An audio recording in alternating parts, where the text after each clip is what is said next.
Hi, everybody. I'm so happy to be with you for this incredible masterclass topic that we're going to talk about, which is how to really maximize your rehearsal time. Our first monthly masterclass is happening right now, and we are providing tips on something called the rehearsal trifecta. So what is the rehearsal trifecta? Well, trifecta is three. So there are three main areas of rehearsing that we will unpack in today's session. I will begin to run live monthly masterminds in January and forward. And this will also be available to you through recording so that you can sit down and do this exercise yourself and bring me the results or bring one of your on-point coaches the results of the time that you spent thinking through this particular skill set. The monthly masterminds are designed for our clients in our orbit who are working on message mastery. And there are just so many different parts of message mastery that we need to tap until we can actually achieve it. And we've talked in our calls, I'm sure, about how we're going to get you from you 1.0 to you 2.0. And we do that through that winding staircase style of growth where you're learning and doing at the same time to get that experience of upward motion and forward motion at the same time. So let's dive in to the rehearsal trifecta. And I will share my screen. Just one second. Okay, so the rehearsal trifecta, how can you rehearse efficiently so that you nail it every time and reduce the time and energy that rehearsing takes? Well, that's what we're going to uncover today because it just feels like such a drag to have to stop creating and start rehearsing. And I frequently hear from clients how much they dread rehearsing. Therefore, they don't do it, and therefore they don't nail it. Now, the clients we bring through who put time in and do the rehearsing, that's a different story. They report back how much more confidence they had and how much better the feedback was. Was it an overnight change? No, of course not. There's always room for us to grow, but in that initial period of learning these tools you're about to learn, making sure that you're trying them out and that you're doing the new things. This will help your brain neurologically shift so it's picking up new lanes in your brain and it'll start to make habits for that. Okay. So actually this photo is a picture of one of our clients early on who's speaking to a room of really high level stakeholders. And you can tell if you've been with us for a while, you know that he's on slide 2, the story slide, which is always or almost always an image and usually of a person to tell a story about someone who is lacking whatever you are going to bring to the table in that presentation. Okay, so that's Molly. She's a COO and she's having issues. Samuel's product solves that. Okay, so what I'd like you to do is just grab paper and a pen right now and think about a one-word exercise, which would be, what is the first word that comes to mind if I say to you that you owe me a video of a rehearsed message by tomorrow? What is like the feeling that comes to your mind if I say to you, you owe me a 5-minute video tomorrow of the message that you are going to deliver next, right? What's the feeling word? Just think about that for a second. Maybe it's hard to get a deep breath, right? A lot of the feelings words I've heard in the past are dread, fidgety, stressful, antsy, fearful, anxiety. A few times people will say they're excited, but that's kind of rare. So just want to name it so we can tame it. Okay, so let's name the barrier that you have to rehearsing until it's comfortable, and let's tame it. So we're going to try to tame it today. These are some of the things you might be doing when it comes to presentations. You might be doing investor or product pitches or sales pitches. You might be doing key conversations that are one-on-one with vice presidents or board of directors, members that you're trying to connect with. You might be talking to the entire board and presenting as part of the board meeting. You might be doing some giving and receiving feedback amongst your team. I actually worked with someone recently who got some not as great feedback from some of the people on the team. And now it's like, okay, we need to name it, tame it, make a plan. Okay. And so we want to get the things that are stopping us from getting better on the table, on the paper, out into the air, name it so that we can tame it. That's actually a phrase I'm using from Coach Lynn's amazing book that she is bringing to the world. I just started reading it, and it's fantastic. We're kind of trading each other's books to read for one another. And I loved that rhyming phrase there because I think it's really true. So thanks, Coach Lynn. Yeah, even when you're writing, you might have some things that you need to mentally rehearse before you put your fingers to the keyboard. And there are times that even before I arrive on site anywhere, I'm actually rehearsing in my mind. And we're going to talk about that today, visualization. Okay, the introduction and the origin story of the trifecta is the first thing that we're going to do. Then we're going to learn the trifecta.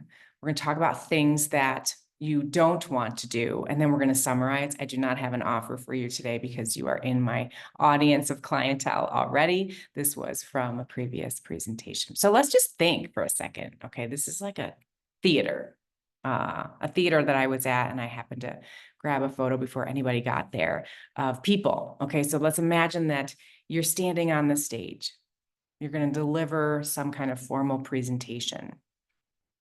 How does it feel to look at the audience without the people in it? I know for me, I'm like, whew, if I'm standing there, I'm like, man, I better know my message, right? I better know this message.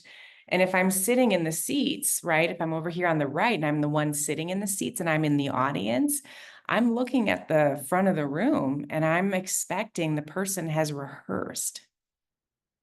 Okay, so just keep those pieces in mind that if you're on the stage speaking, looking at the audience with empty seats or, especially when they get full, you are feeling a certain way, and rehearsing the message till it's mastered is going to slow down your emotional thermometer and lower it so you feel awesome going into that room. Okay.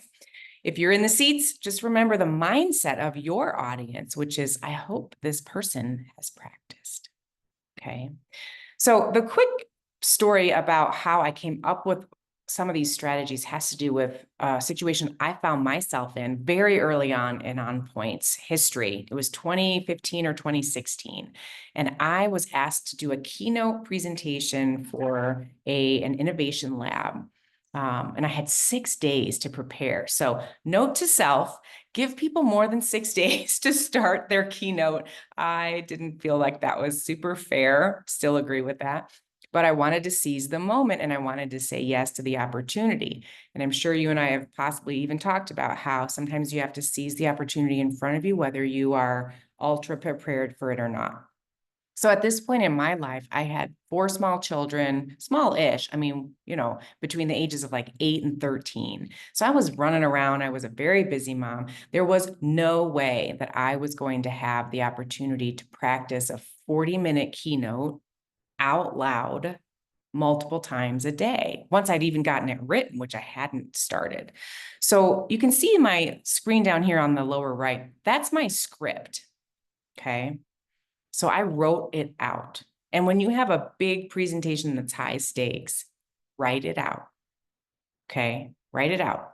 I have some bullets that just get me going. It's not every single word of my script, but we're going to just like play in the field here of formal presentations. And you would want to write out the parts that are the most key for you to do. And that's usually your introduction, some of your transitions, and some of the internal stories. Often, if you're going to talk about a product or something you're super good at remembering, really, it's keyed in. You don't have to write every word of that. But the storytelling, write it out. So you can see I did different colors here, and I'll get to why that is in a minute. But the essence here, my friends, is that I had no choice. Okay. I had no choice but to find a way to rehearse this message, this long message, so that I could do what I ended up doing in the photo here, which is delivering it with, God forbid, no note cards or any confidence. I didn't have any confidence monitors. I refused to turn around and look at the slides, which I didn't even have any slides. So I was kind of in a pickle. I had to really know this message.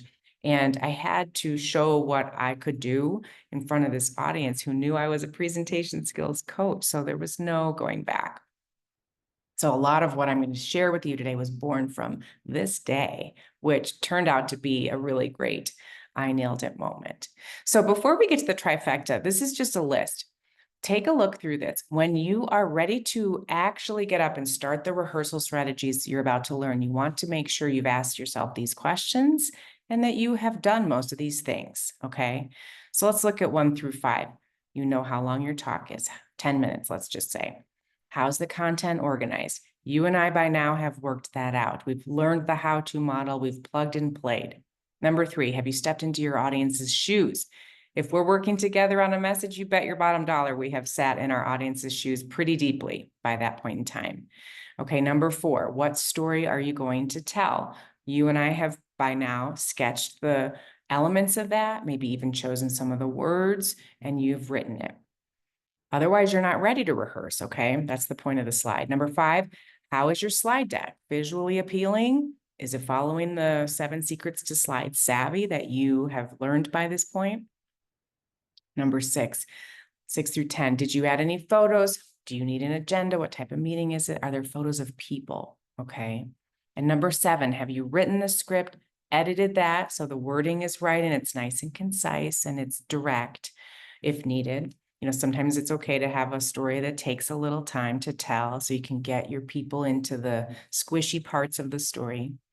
Have you read your script out loud and timed it with a stopwatch?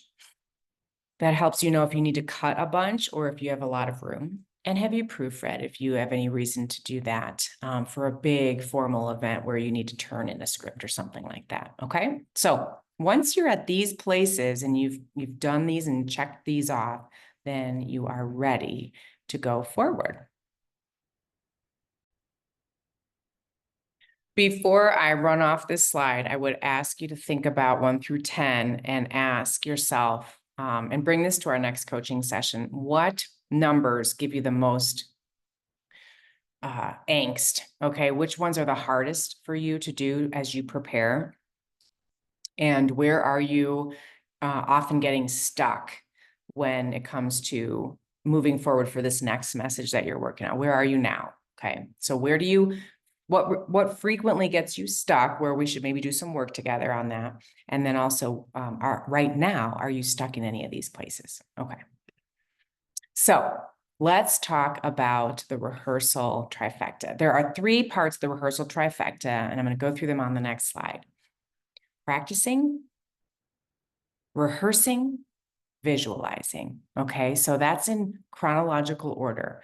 We'll start with practicing, and that's a quick portion of this trifecta. Then the rehearsing is the longest portion. And then the visualizing happens usually toward the end when you're 48 hours before your big event. Okay. You can do it throughout. I tend to do visualizing throughout if I've been assigned a big speech or presentation. But it's very important to do when you have the event coming up in the next 48 hours. So quick refresh. This is found in module 4 of our Path to Message Mastery, which you and I have probably talked about unless you're really brand new. But these are the 5 modules to Message Mastery. 1, 2, and 3 is all about the message, and modules 4 and 5, all about you, the messenger. So we're talking about module 4. All right, let's do it. So part one of the trifecta is practicing. This means you are by yourself, usually in front of a mirror. You are driving.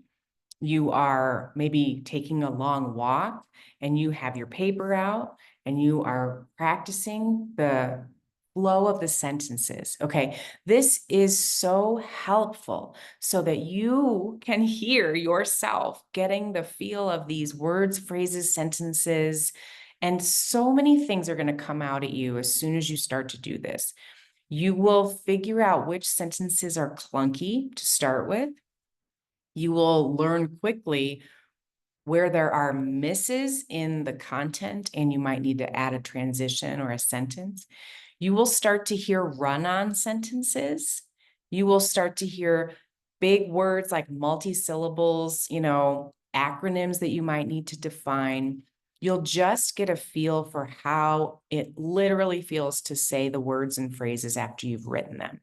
The cautionary tale here is that most of us end up sounding like the written word, the essay, if we don't read it out loud and start shortening the sentences, right? So we write very differently than we speak, and that's critical. And this is usually where that pops up. You don't want to say things out loud in your presentation that sound like they're written. So an example of that would be like, if you'd start a sentence like, as a consequence of the aforementioned thought, nobody would ever say that. You would write that in a research paper, right? But you would never say those things out loud. So what you would say instead is, because of that, ... So we want kitchen table language, simple language that a fifth grader could understand. So practicing, you just need to do this like 2 to 3 times. At that point, you break and you go through and you do your chopping, your editing, cutting your sentences in half. Typically, I say to people, here's your sentence, stick a period right in the middle of it, and do that for those long sentences. And often that's over 50% of what the client has brought to me. So that's practicing. Rehearsing is the next one, and this is the one that takes the most time. Once you've practiced, you want to start out by we're going to go in kind of reverse order here, actually. We're going to go from how to rehearse without rehearsing. You're going to do that, and then we're going to do it in front of people, okay? So how do you rehearse without rehearsing? Well, once you have gotten your script to the right place, with practicing and you've got kind of the written script out and you've done the editing after the practicing stage, then you grab your phone and you dial up like a Loom account that you might have or Zoom or whatever it might be, and you deliver the presentation into your recorded device with all the pacing that you want it to sound like, all the emphasis on the right words, subjects, whatever, characters. You deliver it the way you imagine delivering it on the stage into your recorded device. Okay, that should only take you 2 tries, maybe 3. We don't need 100% perfection, but we need like 92 to 100, okay?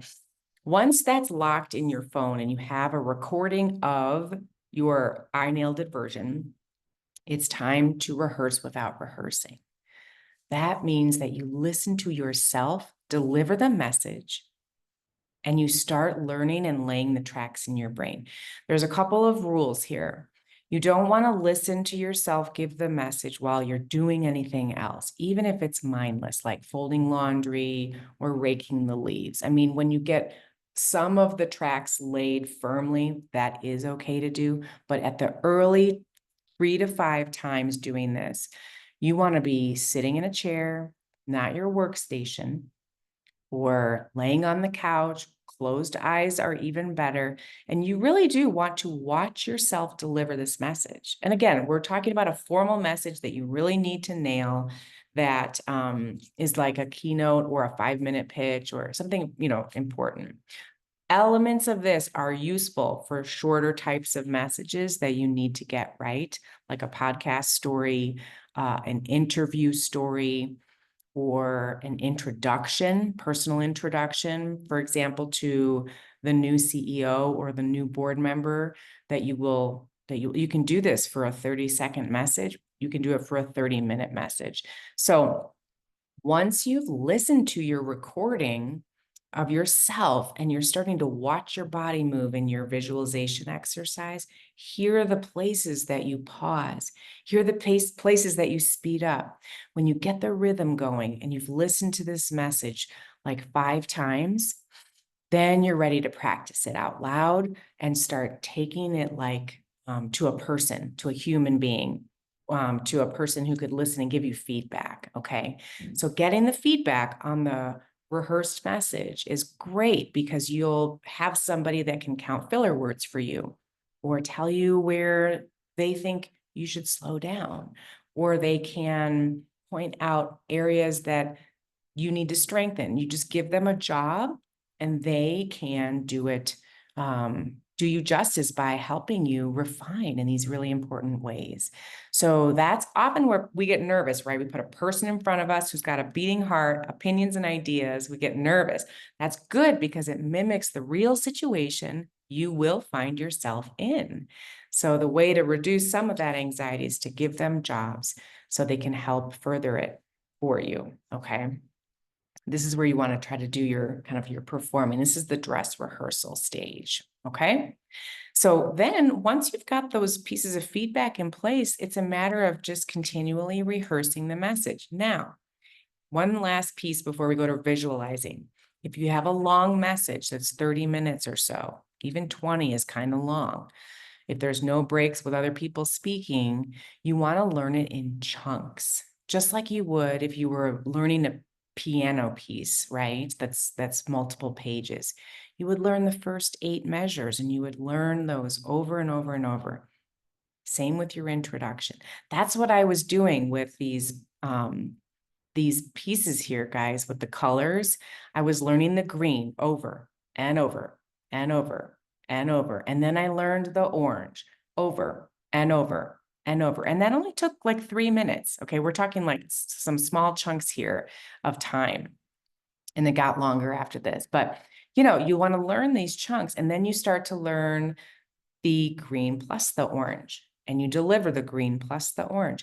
So I know this sounds probably like, oh my gosh, Cindy, how can this possibly be saving me time? But if you want to achieve that kind of message mastery, this is the work we need to do together so you look amazing on that stage, and you will. You'll be engaged with your audience because you're not thinking about the next slide. You're not fearful of losing your place, and you know that you know it, right? The difference between an amateur and a pro when it comes to speaking is this. An amateur practices until they get it right. But a pro practices until they can't get it wrong. That's what we're trying to do here today, okay? Practice till you can't get it wrong. Last piece, visualizing. How, when, and why to do this. Well, pro athletes visualize, professional actors and actresses visualize. Visualization is extraordinarily powerful, and you want to get good at this and comfortable with this.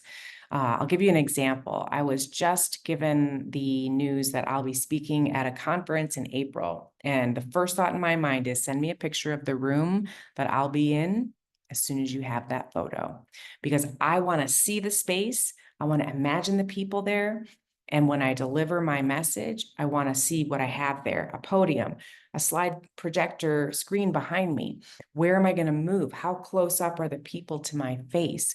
Are they stadium style seating? Is it classroom style? Is it light in the room or is it enclosed? Like, what is the feel and the vibe? I'm going to start visualizing myself in that space, and you can do the same thing. So visualize as an imaginative tool, just imagining yourself in that space, wearing the clothes that you're going to be wearing, saying the message that you're going to be mastering, and thinking about who's in the audience and how you're going to, have attention on certain people. Think about how in the first minute, you're going to step forward toward your audience, break that veil that always exists between speaker and audience, and start visualizing yourself nailing it. failing it. Visualize yourself nailing it, people writing things down, people smiling, people nodding their heads, people leaning in, wrinkling their brow with curiosity, not confusion. Okay. So building relationship is something you can see in your audience. You can hear it on the phone or in an interview on a podcast. You can tell. Imagine that you're building rapport if you're on a podcast. I have a couple people doing that right now. You can talk to your listeners. So for the listeners out there, you might be wondering, ... That's a great tactic because no matter who listens to you, no matter when, you're talking to them right there. Okay, so visualize what that would feel like and sound like. Okay, quick bonus tips, and then we're done. Don't do these things. Don't say you're nervous, narrate tech issues, don't ignore the clock, don't call out typos. We're all human, we understand, we get it, it's okay. Don't make excuses for anything, unless it's an egregious problem of, being very, very late or something that's gone really, really wrong. And don't be overly reliant on your slides or your confidence monitor. I watched a couple of folks presenting. I saw a video recording of a couple of people presenting a large annual conference, and their eyes were just glued to the confidence monitor, and they didn't look very confident. That's what I thought about that. So don't become a slave to technology such that you can't connect to your audience, okay? If you're doing this virtually, this is a tip you may have seen from me before. It really does work. I use it myself. Put some little notes around your screen that are encouraging, that remind you to do something, or that have some of the sticky storytelling words that you want to remember to repeat, right? Because our audiences have the capacity to remember about 10% of our message when all is said and done. So we need to talk about what is the 10% message you want your audience to have when you leave the room and when you're finished. And you want to pepper that 10% message throughout so they are more likely to hear it at least 7 times. Depends on what your message is, of course, but yes, we really want to make sure we help our audiences remember us and the message so they'll act the way that we hope they will, or ask us questions about how the decision needs to be made or whatever it is that you want them to do. And in our next session, this is what I would like you to do. I would like you to tell me what content was exciting from today's masterclass, what kinds of things you want to try immediately, and of course, any questions you have when it comes to how to rehearse without rehearsing. And I just want you to remember how critical this part of your preparation is, especially because it's going to help you reduce your anxiety, and it will be so visible, so tremendously visible when other people watch you confidently take the stage, and that they just can tell you've got that message mastered and you're not afraid. You're not hindered by anything. You've got exactly what you need to say, all dialed in right up here for them. And you have this opportunity, instead of being fearful and anxiety prone, to be truly present with your audience. And there's no substitute for that. And there is no way to hide that. Your audience knows. And not because they're looking for it, but because you can just tell from the energy of a person, the facial expressions. Eye gaze is a dead giveaway if you don't know your message and you don't even know that you're doing it. It's so minute and so subtle. The quiver of a voice, the few extra puttering seconds that it takes you to grab a hold of that sentence all the way and then keep it going. So rehearsal is critical. And that's one of the reasons we're starting our mastermind series with this, because we kind of want to begin with the end in mind. And this is close to the end of whatever you're trying to create with us and our team. This message is beautiful once mastered, and when it's not mastered, people can tell, and that's not what we're about. We're all about mastery so that you can get to that 2.0. Thank you so much for being with me today and watching this. And I am excited to see you in our next session soon. Until then, get after your questions with Rehearsal Trifecta and bring that into our next session soon. Okay, take care, everybody. Have a wonderful day. Bye-bye.